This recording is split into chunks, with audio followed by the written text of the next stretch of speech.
कलयुग में पवन पुत्र की वो अदालत जहां हर समस्या का होता है हल, अधिकारी भी झुकाते हैं शीश। क्या आपने देखा है समझौते वाले हनुमान का मंदिर? भगवान श्री राम के भक्त हनुमान को लेकर पौराणिक कथाओं में कई मान्यताएं हैं। कहा तो ये जाता है कि हनुमान चिरंजीवी हैं, मतलब कलयुग में भी हनुमान जीवित है। भारत के किसी भी हिस्से में चले जाइए, हनुमान की महिमा को लेकर हर सनातनी के पास कोई ना कोई किस्सा है। आज की इस खास पेशकश में बात बजरंगबली के वज्र न्याय की, जिसमें हम आपको एक ऐसे मंदिर के बारे में बताएंगे जहां हनुमान न्यायाधीश की भूमिका में रहते हैं। हनुमान भगवान श्री राम के सबसे प्रिय भक्त हैं। पौराणिक कथाओं में जिनके अनगिनत किस्से और कहानियां हैं। हनुमान जिनकी शक्ति और ताकत के आगे असुर शक्तियां घुटने टेक देती थीं। माना जाता है कि हनुमान चिरंजीवी हैं और आज भी जीवित है।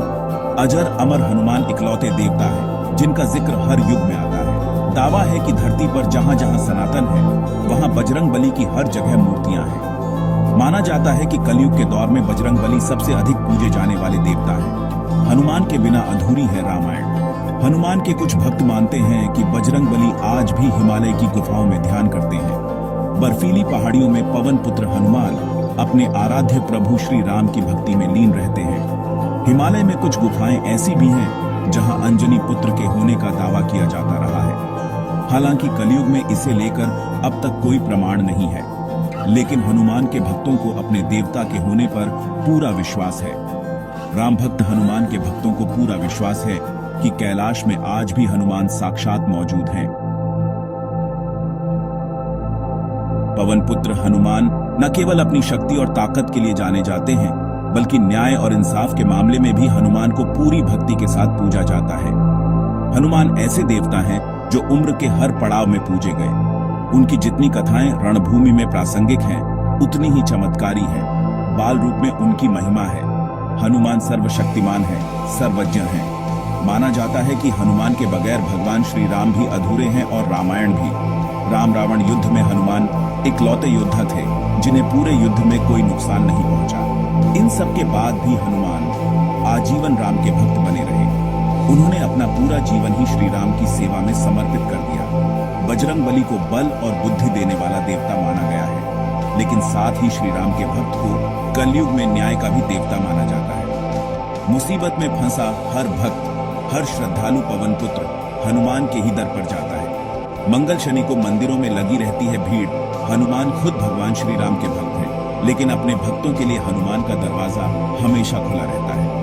हनुमान को पूजने की विधि भी काफी आसान है। जिस आस्था के साथ भगवान श्री राम को पूजा जाता है, उतनी ही आस्था के साथ उनके परम भक्त हनुमान की भी पूजा की जाती है। देश के अलग अलग हिस्सों में कई ऐसे मंदिर हैं जहां पूरे साल हनुमान के भक्तों का तांता लगा रहता है। देश के अलग अलग हिस्सों में कई ऐसे मंदिर हैं जिसे लेकर राम और हनुमान के भक्तों में गजब की आस्था है। खासतौर पर मंगलवार और शनिवार को इन मंदिरों में श्रद्धालुओं की भारी भीड़ होती है। भक्त यहाँ अपनी इच्छा, मनोकामना के साथ साथ समस्या लेकर भी आते हैं। पवन पुत्र हनुमान जिसका समाधान चुटकियों में कर देते हैं। जितना अद्भुत हनुमान को लेकर पौराणिक कथाएं हैं, उतना ही अलौकिक है कलयुग में हनुमान का चमत्कार। वैसे तो हमारे देश में न्याय को लेकर एक मजबूत प्रक्रिया है जिसमें हर भारतवासी की आस्था है। इसके लिए अदालत, पुलिस, कोर्ट, कचहरी सब है। लेकिन ग्वालियर में एक ऐसा मंदिर है जिसे लेकर बड़ा ही रोचक दावा किया जाता है। माना जाता है कि राम भक्त हनुमान के इस दरबार में बड़े से बड़े विवाद का चुटकियों में समाधान हो जाता है। इसके एक दो नहीं सैकड़ों गवाह हैं जो न्याय की उम्मीद में पवन पुत्र की अदालत में हाजिरी लगाते हैं। इस जगह पर लोगों को न्याय बांट रहे हनुमान ग्वालियर से महज 35 किलोमीटर दूर हनुमान जी की एक छोटी सी ये कुटिया ना तो भव्य मंदिर है, ना तो भव्य दरबार है, और ना ही भव्यता की इस मंदिर को कोई जरूरत है। ऐसा हम क्यों कह रहे हैं ये तो आगे आप जान ही जाएंगे, लेकिन पहले इतना जान लीजिए कि हनुमान जी की ये छोटी सी कुटिया बड़े से बड़े विवादों को समाधान तक ले जाने के लिए काफी है। कहा जाता है कि हस्तिनापुर में जब भी कोई विवाद होता है तो पीड़ित पक्ष पुलिस के पास मदद की आस में पहुंचते हैं। पुलिस के साथ साथ यहाँ के लोग थाना परिसर में विराजे समझौते वाले हनुमान जी के मंदिर में आते हैं। लोगों की आस्था और विश्वास इतना अडिग है कि इस मंदिर में आने वाले लोग हनुमान जी के सामने झूठ नहीं बोल पाते हैं। लोग मानते हैं कि राम भक्त हनुमान यहाँ बड़े से बड़े विवाद का समझौता करवा देते हैं। हस्तिनापुर पुलिस थाना परिसर में बने समझौते वाले हनुमान मंदिर पर एक दो नहीं बल्कि करीब 1 सैकड़ा विवादों का निपटारा हो चुका है। वर्षों पुराने विवाद भी शामिल हैं। लोग मानते हैं कि इस मंदिर में आने वाले लोगों की बुद्धि ही बदल जाती है। एक दूसरे के खून के प्यासे लोग एक दूसरे के करीब आ जाते हैं, गिले शिकवे दूर हो जाते हैं। जो काम अदालत और पुलिस नहीं कर पाती, वो काम समझौते वाले हनुमान के दर पर चुटकियों में हो जाता है।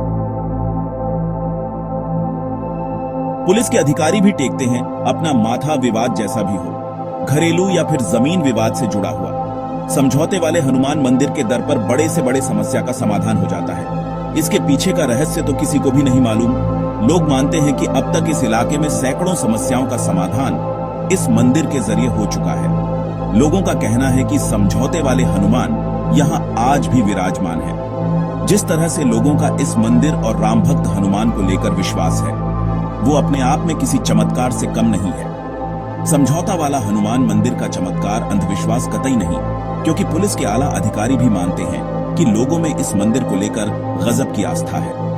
केवल ग्वालियर ही नहीं बल्कि आसपास के इलाकों से भी लोग वहां आकर पवन पुत्र से फरियाद लगाते हैं। न्याय की उम्मीद में हनुमान के दर पर अपना दुख लेकर पहुंचते हैं।